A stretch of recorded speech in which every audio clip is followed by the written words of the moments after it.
Hello my dearest viewers. The time has come for me to finally set the microphone to the correct position because I'm once again talking to something that's on my left. Alright then, all better now.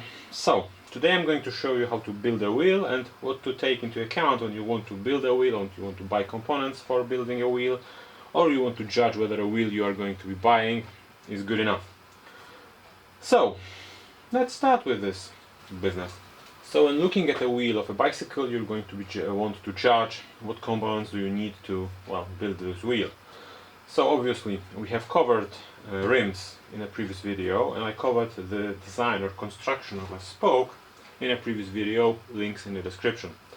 So now we would like to consider what sort of a wheel we want to build. So how many spokes, what rim and what spokes to choose from. Well, rim you already know, which is essentially, I was saying in that video, probably remember, but I don't because it's instinctual.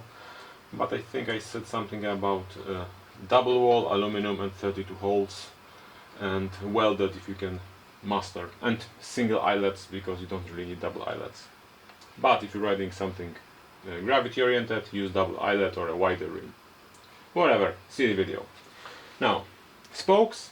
That's a different issue. I'm going to discuss it in a bit. Now, how many spokes do you need? Without boring you with details, because that's a topic for another video.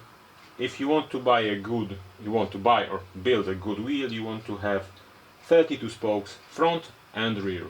Now, if you're one of those people who want to optimize the last percent, or are one of those people which are outside of the normal range of weights for human beings, such as yours truly, then you want to have 36 spokes on the rear wheel, unless you know what you're doing with that bicycle. Because in essence, the number of spokes in a wheel decides how strong this wheel is going to be. The less spokes there are, the more fragile the wheel becomes. If you're riding on the road only and on a smooth tarmac, that doesn't really bother you, because a well-built wheel with 24 or 28 spokes, even under a heavier rider, is going to hold just fine. However, if you're riding off curbs or commuting or are doing some gravity riding or mountain riding, buy wheel with at least 32 spokes. They hold very well. If you're heavy, 36 is going to be your friend.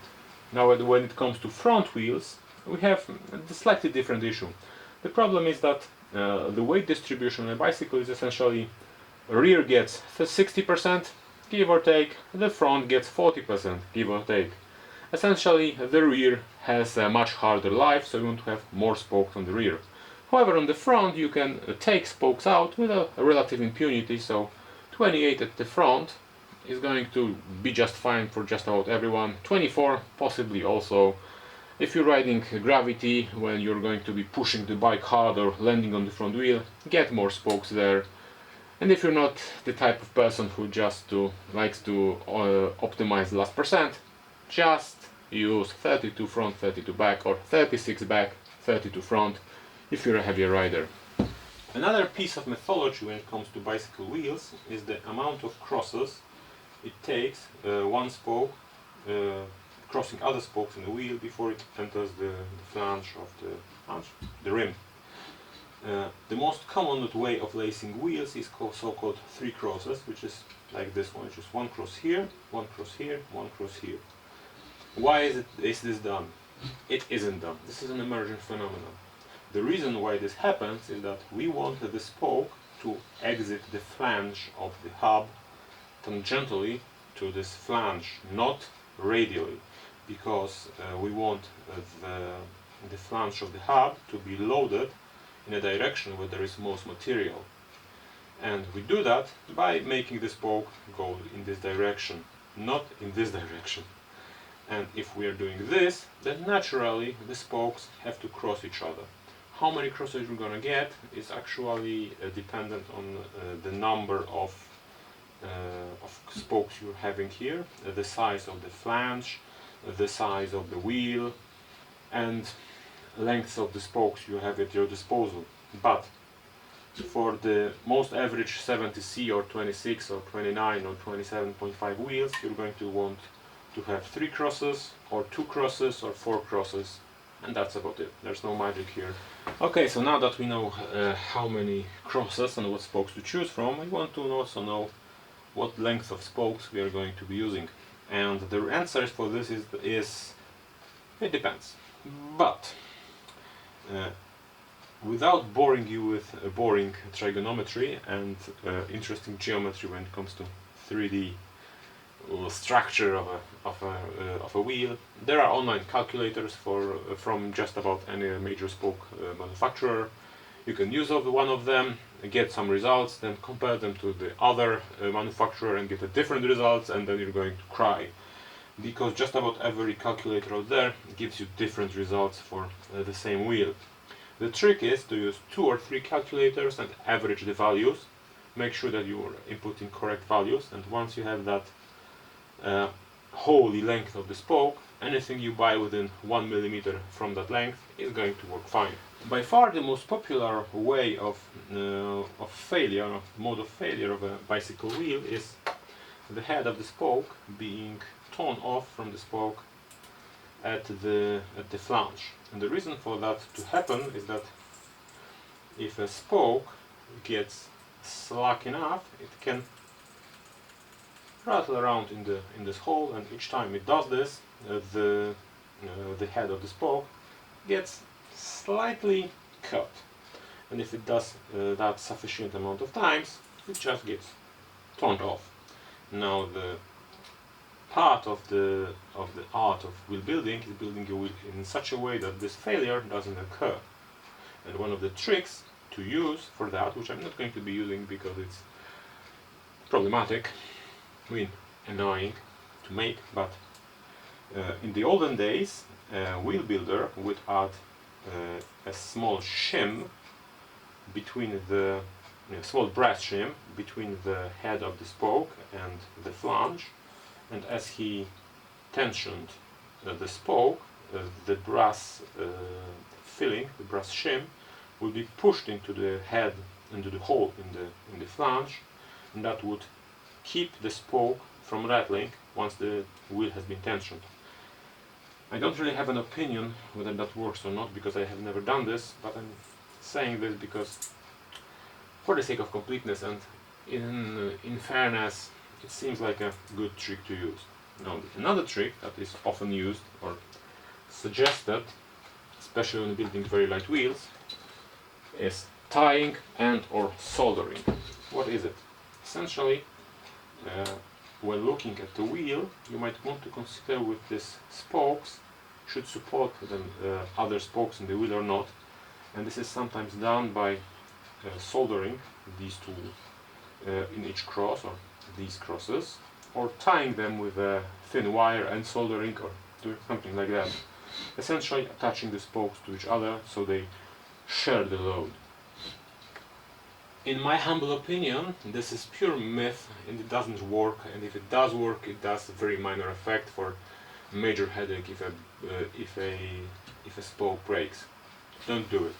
Alright, so let's get to work, because I want to actually build the wheel, not talk about it. These are my parts. Let me introduce you to the tools I'm going to be using. The bare essentials you need to make a wheel is a spoke wrench and a truing stand. I don't have a truing stand here because it's big and it's going to interfere with the lace process, but you know what I mean. Now, what tools are helpful when building a wheel? Okay, one tool which is very useful when making a wheel is a nipple driver. It helps with the initial lace. It's essentially a screwdriver with a little tab here. I made this one from an old screwdriver, but you can buy them for much money from Fark Tool, if you so choose. This helps with the initial lacing process. Another tool, which is not really a tool, is a linseed oil, or any drying oil, really, which is going to be used on the threads when you're building the wheel. The science behind it is that if you lubricate the thread, then very thin spokes like these are not going to twist because of friction when you're going to be tensioning them really high value. With tools out of the way, these are the parts I'm going to be using. An Alex rims Avo comp something something rim, 32 spokes, the Sapim laser spokes for the non-drive side, Sapim leader spokes for the drive side. I'm also going to be using a heat shrink in order to make the spokes colorful like the wheel I showed you before. And well, that's about it, so let's get started. So, tools out of the way, parts out of the way, we know what we're doing, let's start doing things. I'm going to start from the non-drive side. No reason for that, I just like to start from that particular direction.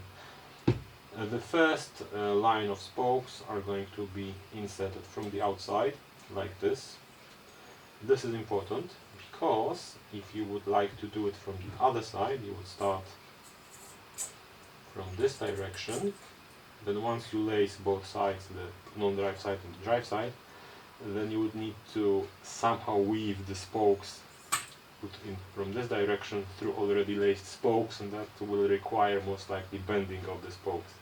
You don't want to do that, that's bad manners. So always start from here from the outside and here from the outside.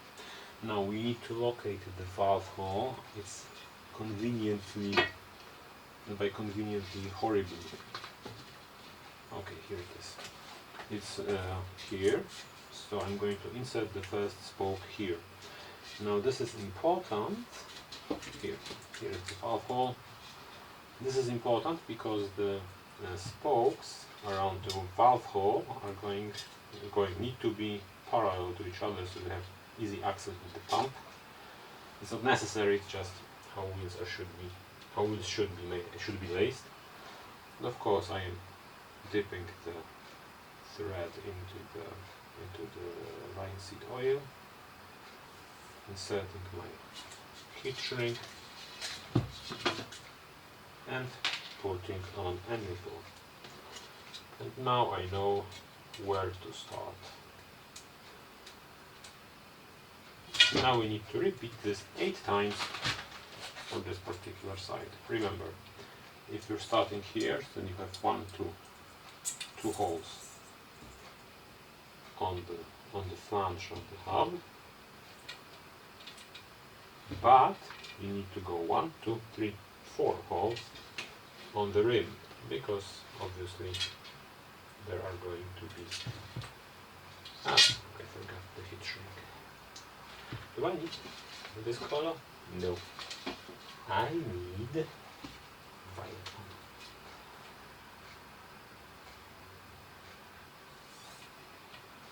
one. One, two, three, four. And this one is, as you can see, I marked what I want, the red ones.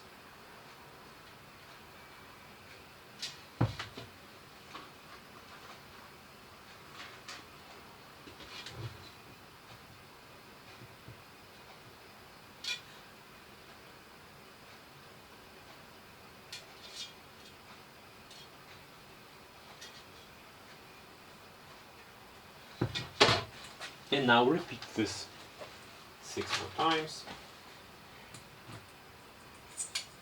So I'm going to fast forward right about now because it's obviously quite boring for you.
Drive side is done, of the brake side in this particular case. So let's flip the wheel around, and this is the non-drive, the drive side. Now the same rule applies, which is we were starting by inserting from the outside. However, now we need to also align ourselves with the valve hole, because if you don't, then you are in trouble. Where's the valve hole? Here it is. Alright, here is the valve hole, here's the spokes that are going into it, so we want to aim for this hole in the rim, which means we are aiming for the hole that is on this side of the spoke that goes to the valve hole previously from the non-drive side, which is this particular case on the left. So here you go. I'm going straight through, and now my spoke is ready. Now let's add varnish. Actually, in linseed varnish, which is 98% oil, but I'm using it because it's much cheaper, somewhat cheaper than buying a complete 1 liter package of it, and considering what I'm using it for, a liter would last me 17 lifetimes. I don't plan to live that long. Okay, I have the red spoke ready, so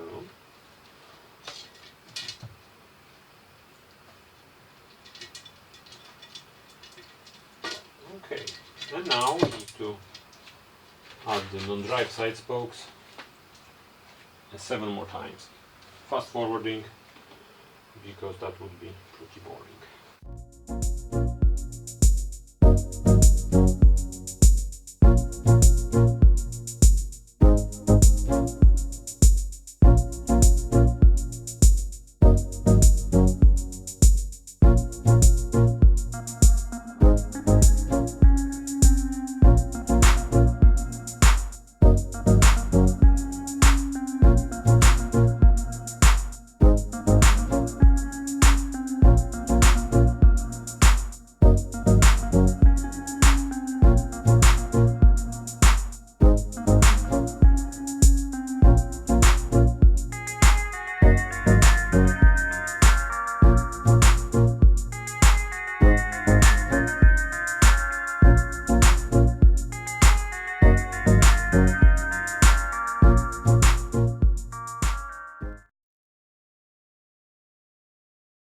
And let me start by saying that the first one is going to be problematic. But here's the rule. Take everything that fell out of your hands, push it in whatever hole from this side. You can now imagine that if I was doing the other way, when it comes to the order of inserting spokes, then now I would need to push a spoke from this side and finagle my way through all the spokes that are already there. Now, the first 2 crosses are on the outside and the other is on the inside. In all honesty, it doesn't really matter, but that's how it should be done because that's what the art says. Now I need to add some lubrication here and a violet heat shrink. Because style is important. As a poet once said, it's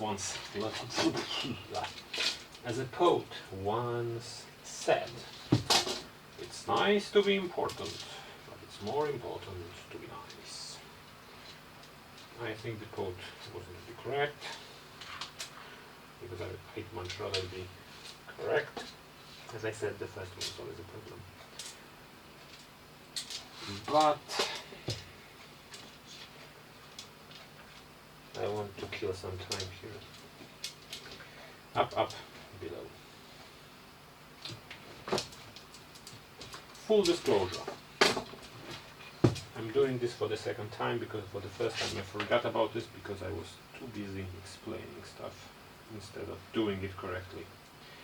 That's why I don't believe poets. Poets suck.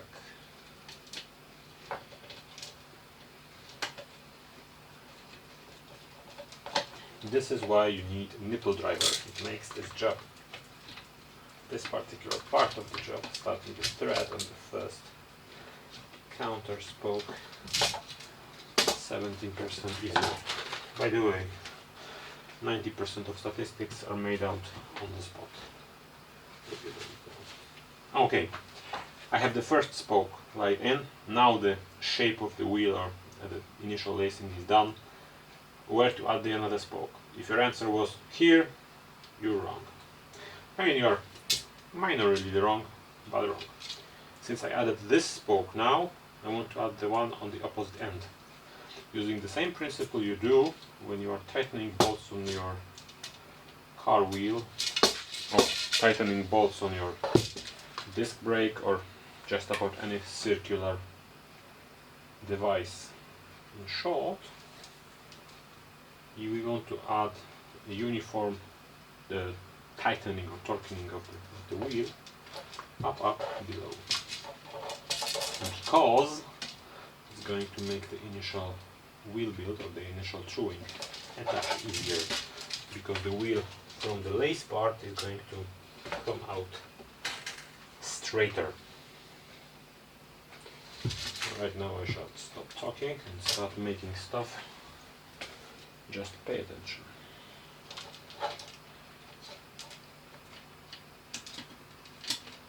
Start with the thread.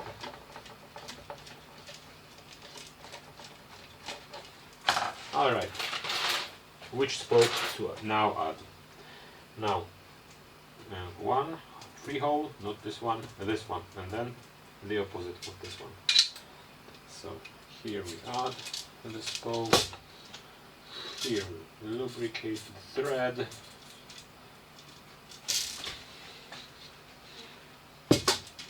and up, below, and this one is going to be blue. Blue? Yeah, blue.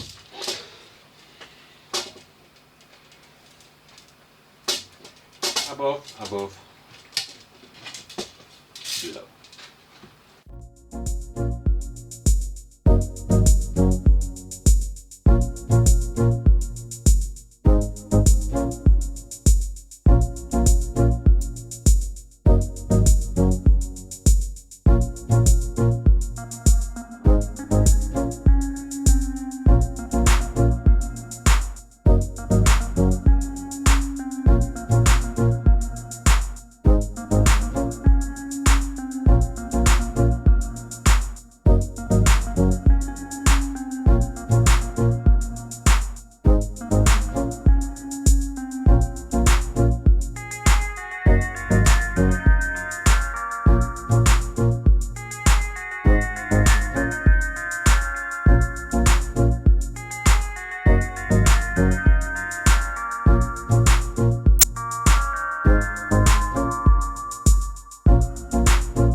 Now it's time for the final stretch of our journey, making the brake side. Now the principle is the same. Find any hole, insert spoke,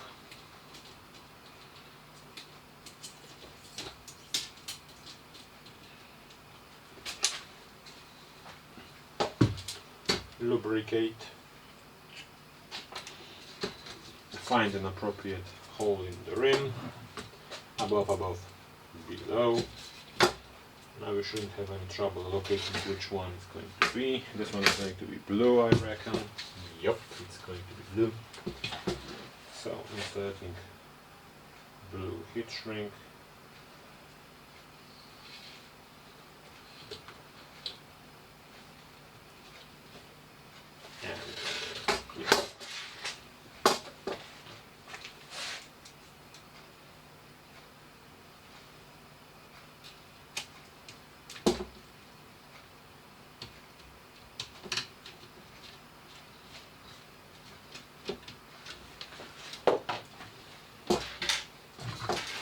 Now obviously, then insert the opposite spoke, lubricate, remember, lubrication is important.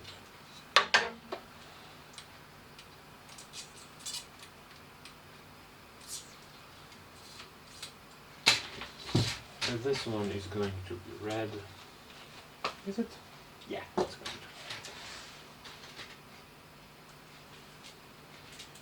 to. Above, above, below. Above, above, below.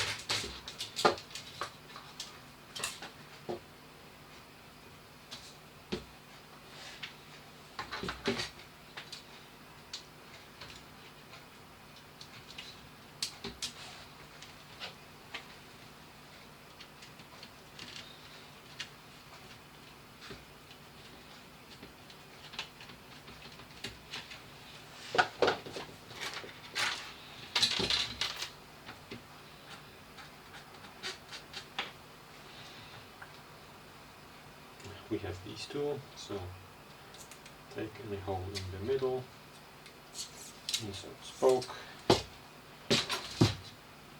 Yeah.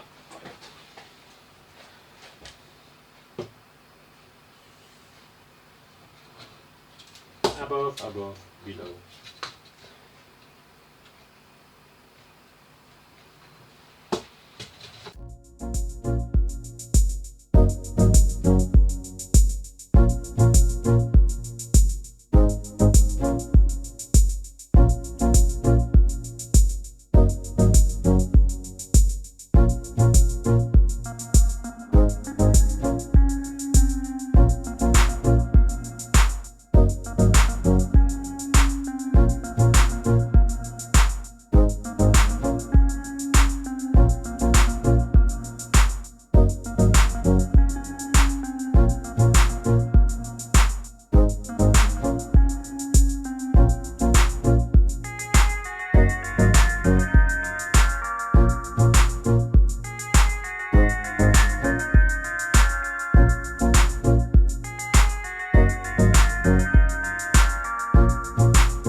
And we're done.